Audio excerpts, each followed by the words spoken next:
But Rafa, tonight, just how would you sum up that Liverpool performance? I think we have been talking about the commitment of every player. At the beginning, remember when Slot was saying, maybe they will miss me, maybe not. So more or less, we have seen that the maquinaria is bien engrasada.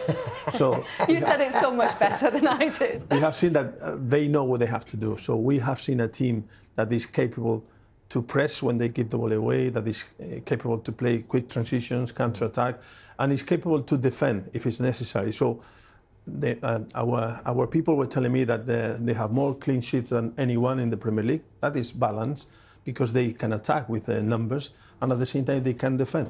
So Newcastle United didn't have any shot on target. Why? Because they were doing a great job. So we're talking in the first half about the balance of Newcastle 4-4-2. Liverpool didn't have too many chances, but they didn't concede any chance. So when they are attacking, when they are pressing, still they are defending with numbers in a good position, and they stop the other teams to play counter-attack or have clear chances. So any game can change. But what we have seen is a team that is very consistent in terms of performing at a very good level. Very good level. Yeah, they've got such a high level now. They almost don't need the manager, do they? You know, as long as, of course, the manager picks the sides, but they know what jobs that they need to do. And anybody who comes on the pitch, whether Curtis Jones starts, whether Gakpo starts, they will put in those type of performances. They are that good at the moment. Endo comes on, always has an impact. Darwin Núñez at times comes on, has an impact. So they can rely on now 15, 16, 17 players. And as soon as anybody leaves the pitch and somebody enters the pitch, the intensity level doesn't drop. It rises, it goes again. And when you have this level of performance that you can trust every single week, if they go out and do that performance again, they'll get a result. And that's what they're showing at the moment. So they're almost 1-0 up before they come out on the pitch. They're that confident, and the fans are that confident in them. Is that just the right blend of experience through the side, that title winner? Possibly. And the new signings that came into the club, the recent new signings, which was last year really, Slobberslai, McAllister, Gravenberch, Endo, those type of players have all improved.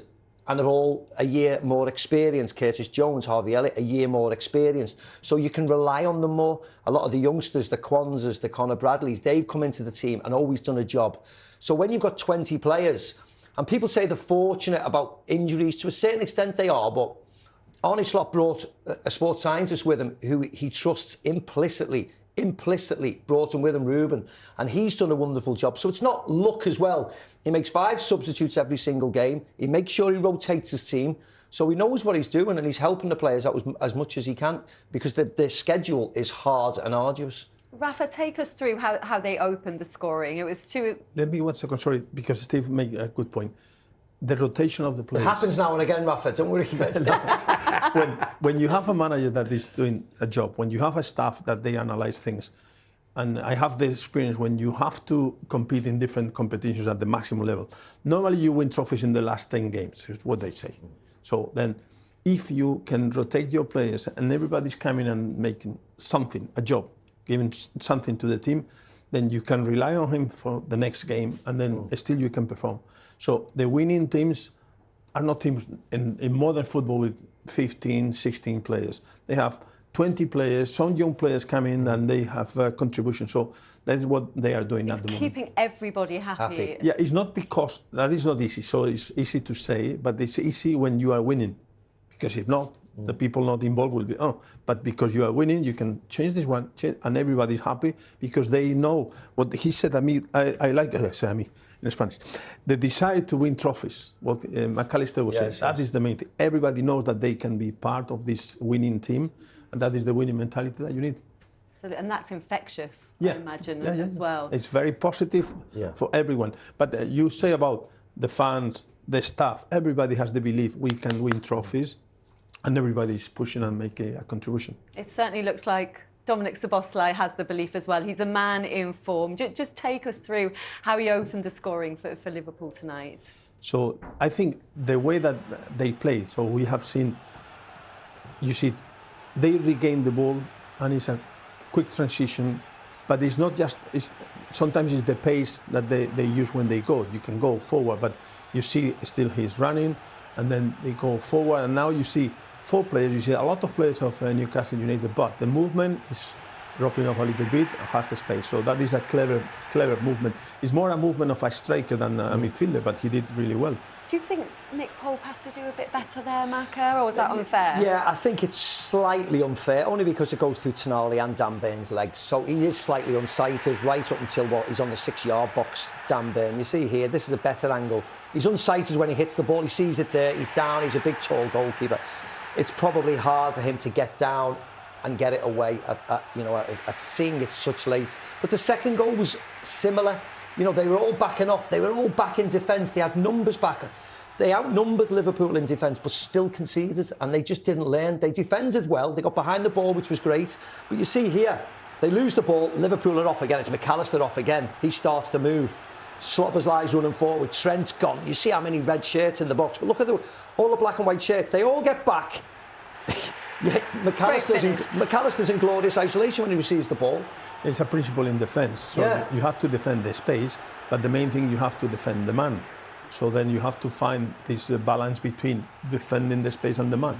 So a number of players, Liverpool getting into the box, when they were winning still with a lot of players, that is another positive. Before Salah gives him the ball, before Salah chops back onto his left foot, Tonali is touched tight with Alexis McAllister. And as soon as Mo goes back onto his right foot, it's not Tonali, it's Bruno Guimaraes. Yeah. And as soon as he chops back onto his right foot, Guimaraes drops towards the goal as if we need to protect the goal. And he leaves McAllister. And of course, Salah in the form he is in, he just puts it on a play for him, and it was all about the finish, and the Argentinian smashes it into the net. Is he a bit of an unsung hero, do you think, in that team, McAllister? Yeah. I know everyone respects him and rates him highly. I just feel like we talk a lot about the other players in that team. Yes, and I think that's normal, to be honest. The goal scorers get the credit, and Gakpo's had a great season. Mo's been off the charts, hasn't he? Darwin scored late goals. Diaz has chopped in, and Jota. So they will dominate because they will score the goals. Unfortunately, the goalkeeper or Van Dijk or the three in midfield, that triangle in midfield has been phenomenal. Curtis Jones, when he's coming, has been phenomenal. But yeah, that'll always happen, unfortunately. There's always maybe that number 6, that number 8 role, which just doesn't get highlighted as much as the goal scorers. It's as simple as it's always been like that, unfortunately. The number 6 in England is the number 5 in South America. South America, yeah. And it's crucial. It's crucial to give balance to the team. You were talking about Tonali at the beginning, the protection of the centre backs.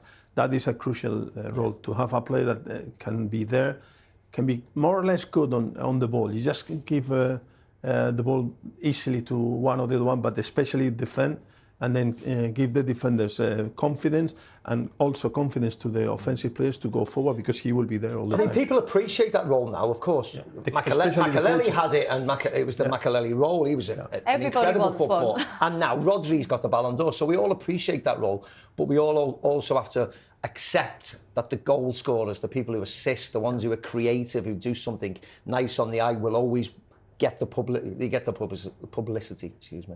But we are talking Mascherano here. Yeah, Mascherano. Didi Hamann. So even Xabi Alonso, that was a different kind of midfielder. But now you have a player here that Gravenberch is coming and is working so hard in this area that he's giving confidence and freedom to the others, and McAllister is doing the same. So these players are crucial for coaches, and as you say, the strikers, they get the credit, but these players, they give confidence to the rest of the team.